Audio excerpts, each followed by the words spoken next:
Let's say that you're willing to buy 100 shares of the stock Walmart from the stock ticker WMT. Let's say that the current stock price is of around $130 per share.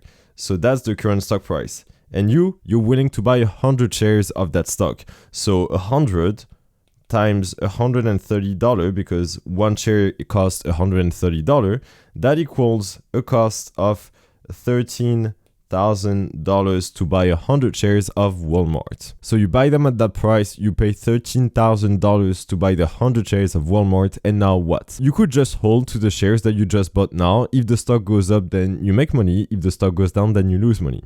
Or you could sell what we call covered calls. And that's what we're going to see in this video. We're going to see what are covered calls and how they can actually benefit you in this type of situation, and why it might be a good idea to start selling covered calls on the stock that you currently own. So if we take back the example of Walmart, you paid $130 per share for 100 shares, so you purchased for $13,000 worth of share.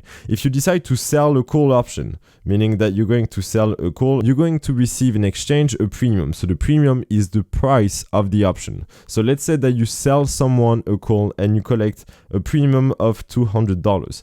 That money, you receive it directly in your accounts, and then that's yours. It's not going to move anymore. You sold that call option against a premium. And once you sold that call option and you collected that premium that is now yours, two things can happen. Either your call option expires worthless, and the reason it would expire worthless is that the stock is going down. So as the stock is going down, your call option expires worthless. And if your call expires worthless because the stock is going down, so in that case, you can just keep selling other calls if you want to, and you're just going to keep generating this additional income, this additional premium of, for example, $200. You can keep doing this. And the other possibility is that if, for example, the stock goes up and your call starts going in the money and it expires in the money, then in that case, you're going to be what we call a sign on your call. And when you're getting a sign on a call option, you have to sell 100 shares of the stock. So if your call expires in the money, so that would be the second thing that could happen, that would be the assignment of your call. But as you already bought the 100 shares before, then you're just selling the shares that you previously bought. So hopefully you're doing this at a profit overall, meaning that you're selling the shares at a higher price per share compared to what you bought them at. That would mean a profit for you in the end. So that's essentially what the covered call strategy is. You're going to buy 100 shares of the stock, or maybe you already have 100 shares of a stock, and then you're selling a call against those shares, or several calls depending on how many shares you bought. And the reason you would want, for example, to use the covered call strategy is if you, for example, think that the stock is going to go down on the short term. For example, if we focus again on Walmart, so let's say that the stock chart that I'm going to draw is for the stock Walmart. Let's say that you saw that Walmart was going up, but now you're afraid that Walmart actually might go down in the near future, but you're still bullish on the long term. You still think that the stock is going to go up over time, but on the short term, on the next 2-3 month, for example, you think that the stock is going to go down. So what you can do, and that's where the covered call actually comes quite handy, is sell a call that is going to expire in 2 or 3 months so you can benefit of that down move. So if the stock actually goes down, then your call is going to expire worthless and you're going to be able to make money like this. And who knows, if you want to keep doing this again and again, you can keep selling calls and calls over and over. So let's sell a covered call together so you can exactly see what I mean.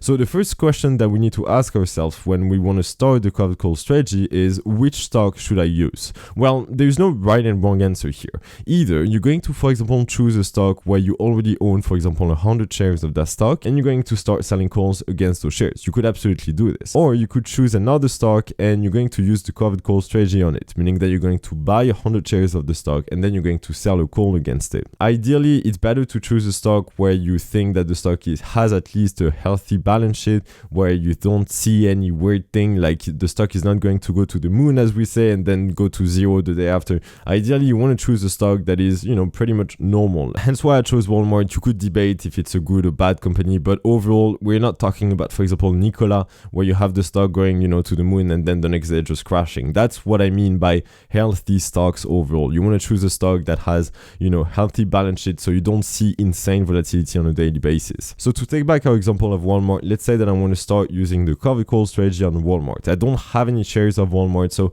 how would that work if I was willing to use the covered call strategy on Walmart? So this is the stock chart for Walmart. So you can see right now it went down from $147 per share to around $137 per share. So if I was willing to start the covered call strategy, I would first of all buy 100 shares of the stock. So right now I'm using the Tastyworks platform, and if you want to automatically buy 100 shares of the stock, you can just click on the ask button at the top that you can see over there, and if you click on it, it's automatically going to load 100 shares of the stock. So right now, if I was buying 100 shares of Walmart at $137.85 per share, as you can see here, that would be potentially, of course, a max loss of $13,785 as I'm buying 100 shares of the stock, and that would be if the stock goes to zero. So now that we have the 100 shares of the stock selected, let's sell a call. So right now we need to choose the expiration. As you can see, you have plenty of different expirations that you could choose from. Basically, there is no right and wrong answer here. If you want to go for a longer time frame, know that it's perfectly fine. If you want to go for a shorter time frame, it's completely fine. So let's say that I was, for example, selling the January 21 2022 expiration. So if I go in there and I, let's say, decide to sell, for example, a call around the 145 strike, I would collect a credit of $1.79. And as one contract controls 100 shares, that premium of $1.79, you need to multiply it by 100. So basically, I would make $179 by selling that call option at the 145 strike. If my call option gets exercised, if my call option, for example, expires in the money and then it gets automatically exercised, then I will need to sell the shares at $145 per share. But as you can see, it can get quite complicated very quickly, and we only sold one call on that example of Walmart. But what if you keep selling call after call because Walmart is just going down and there's a bad period, then the stock keeps going down and you keep selling calls?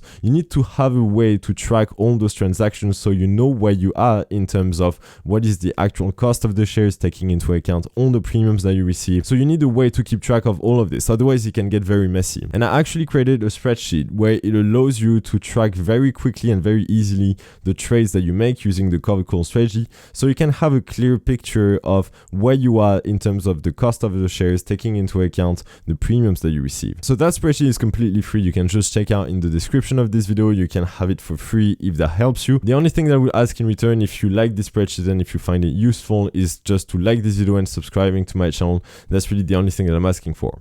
So the way that spreadsheet is actually built is that you have two main columns. You have a column where it's called credits, and then you have a column where it's called debit. So if we just go there, you see that it's also debit here.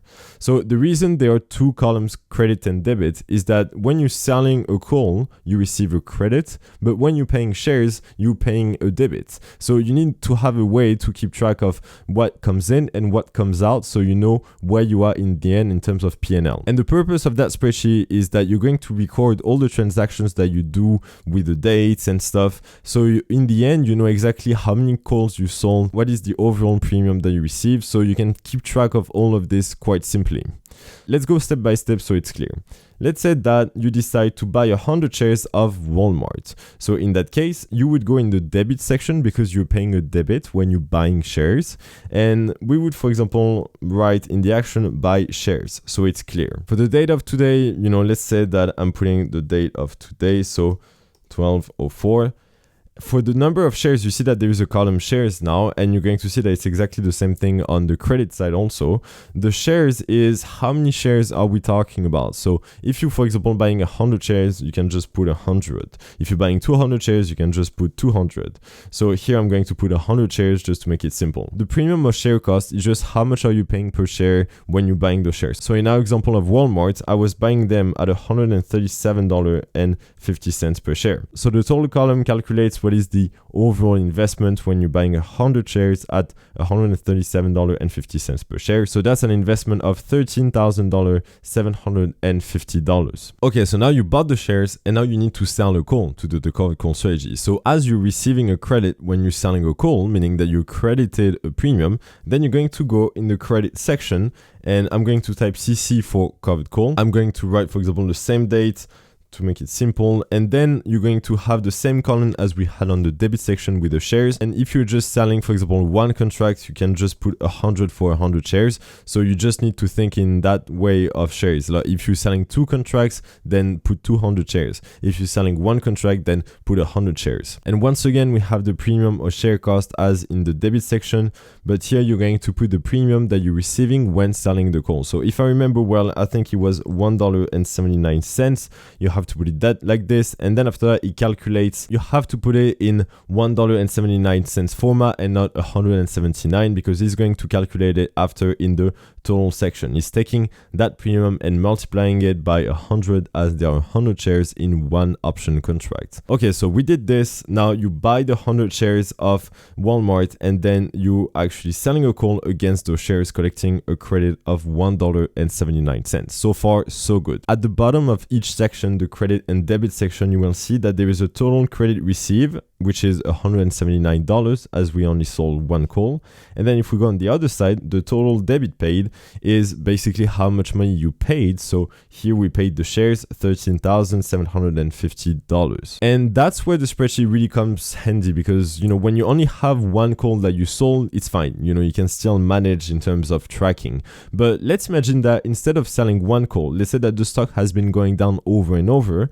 Let's imagine that you keep doing this. So let's do it one more time, for example, where you sell 1 call, because let's imagine that the previous call expired worthless, and in that case you're receiving $165 of premium. So now in total you received a credit of $344. But what's going to get interesting now as you add transactions, as you sell more calls, is that the total cost of those shares that you bought initially is not $137.50 anymore, because you're receiving money from the calls that you're selling. So now we need a way to know what is your updated cost, taking into account the premium of the calls that you receive. You bought 100 shares at $137.50 per share, but as you're receiving premiums from calls, then that cost is diminishing. It's actually getting smaller, because the premium of the calls that you receive is reducing the cost of $137.50 per share. If you receive $1, then now your cost is not $137.50, but $136.50. So all the premium that you're receiving from selling calls, it needs to be taken into account so as to know what is your actual true cost. And you can see that actually here on this part of the spreadsheet. So you can see that it's written sell calls above, and it's giving you an updated number. So that number is actually just your price per share that you bought, meaning $137.50 per share, minus all the premiums that you're receiving when selling calls. And to show you exactly how it moves, if you keep an eye on that number, which is your cost basis, which is now the updated cost of the shares that you bought, if I keep, for example, selling calls as if all my calls were expiring worthless, and if I just keep doing this, you see that now that number is at $127 per share, because this is the updated cost of the shares, taking into account all the premium that you receive from selling calls. So that's where it really is the power of that spreadsheet, because now if you, for example, let's say willing to sell the shares, well, you know that if you sell them above the price $127.40 per share, then you will make a profit overall. So let me just fill in this so it's actually clear and clean. So right now it would actually make it seem as if I have sold 6 calls, they all expire worthless, meaning that I received in total a premium of $1,000, as you can see here. And now my updated cost basis is $127.46 per share, meaning that if I sell my shares above that level, then I will make a profit overall on all the transactions that I've done. But if I sell it under, then I'm going to make a loss. And let me show you this. So if I decide to sell the shares, as I'm receiving money by selling the shares, then that would go in the credit section. So if I go in the credit section and say sell shares, and let's say that I sell them on the 10th of December, I sell 100 shares. And to make my point, let's say that I sell them at $130 per share. So I'm going to type 130. Well, you see now that I made overall my running P&L is of $250. But if I decide, for example, to sell them at exactly $127.46 to show you what is it going to do, it's going to show 0. Because that's exactly the updated cost basis, meaning that we went from $137 per share, an investment of 13 grand, basically 14 grand.